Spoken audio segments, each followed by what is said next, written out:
Pastor Bryce here, and welcome back to 5 Minutes for the Family. Last time you were here, we took a look at why Rooted at Brookside exists and what we're seeking to do with your teens. And as we closed up last time, we mentioned that we would look at Ephesians 5 and 6 and that we would see it as Paul's explanation of how parents can model godly love to their children.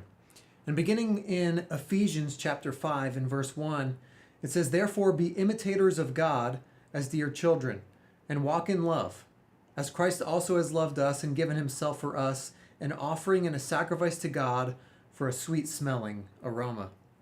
And it starts off with Ephesians 5, and in Ephesians 5, he's explaining to us how we can be imitators of God, specifically when it has to do with love.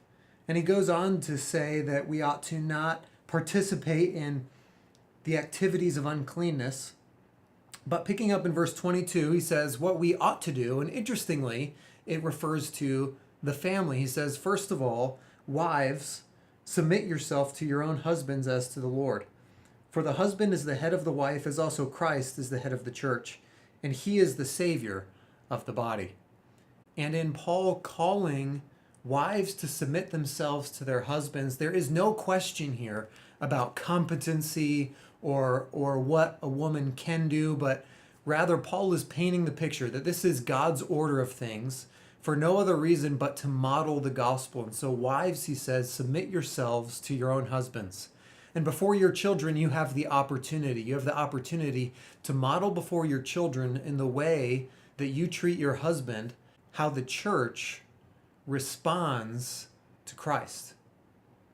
And he continues and says, "And husbands, love your wives, just as Christ also loved the church and gave himself for her." And so Paul goes on and says, husbands, in being imitators of God and be an example before your children in looking to portray godly love, husbands, love your wives as Christ loved the church. Well, the question is, how did Christ love the church? Well, Christ loved the church by giving himself for her. Jesus said that the greatest form of love is the kind of love that gives of itself. That gives of itself to the extent that it lays down its own life. And so husbands, he says, you are called to love your wife. You're called to give yourself for her. Why?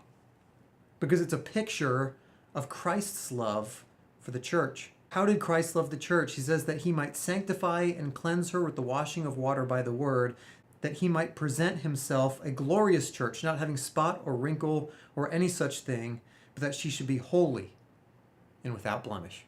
And so Paul says, just as Christ loved the church, he gave himself for her.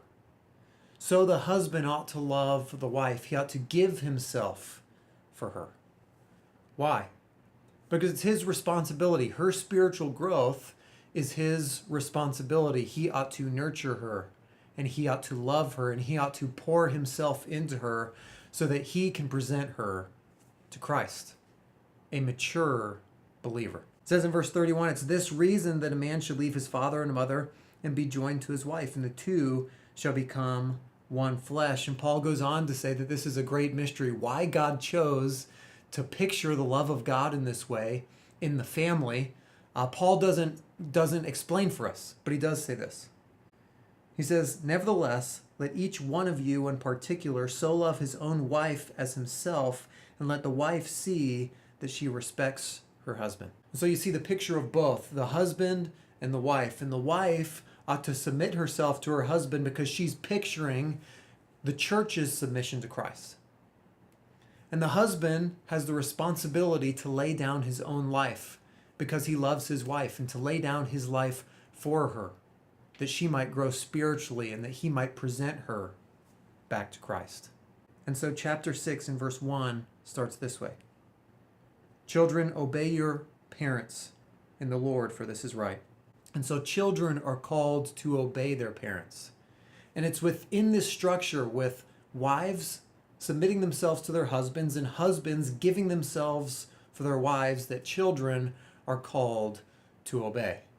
It's within this setting that it works best for children to obey. Now, that does not excuse disobedient children. As a matter of fact, the the Bible speaks about if a wife happens to be married to an unbelieving husband, that she ought to still submit so that she can be an example to him. And husbands who are married to unbelieving wives ought to still give himself for her, that he might be an example and bring her to the Lord. And children who have unbelieving parents ought to obey, so that they can be an example to their parents. But the point of this passage, and I think it's clear, is that this is the structure that works best. It works best when the husband is giving himself for his wife. It works best when the wife is submitting to her husband. And in doing these things, the husband is picturing Christ and the wife is picturing the church.